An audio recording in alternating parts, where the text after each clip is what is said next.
आता पाहूया टॉप 9 महत्त्वाच्या बातम्या।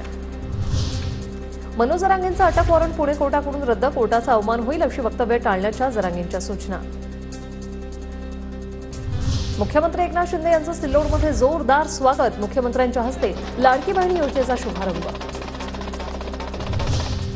छत्रपती संभाजीनगरच्या सिल्लोडमध्ये मुख्यमंत्री शिंदेंकडून लाभार्थी महिलांना धनादेशाचं वाटप, कार्यक्रमासाठी महिलांची प्रचंड गर्दी। मराठा आंदोलकांकडून मुख्यमंत्री शिंदेंना काळे झेंडे दाखवण्याचा प्रयत्न, सिल्लोड दौऱ्यावर असताना शिंदेंना काळे झेंडे दाखवण्याचा प्रयत्न, काळे झेंडे दाखवणाऱ्यांवर पोलिसांची कारवाई। सरकारला हिंदू मतं मिळवण्यासाठी योजना आखाव्या लागतात, निवडणुकीला 2 महिने शिल्लक, निवडणुकीनंतर लाडक्या बहिणीला काही मिळणार नाही, संजय राऊतांची टीका। नागपूर जिल्हा नियोजन समितीच्या बैठकीत अनिल देशमुख आणि देवेंद्र फडणवीस एकाच व्यासपीठावर, मात्र दोन्ही नेत्यांनी एकमेकांकडे पाहणं आणि बोलणंही टाळलं, तर देशमुख आणि बावनकुळेंमध्ये संवाद।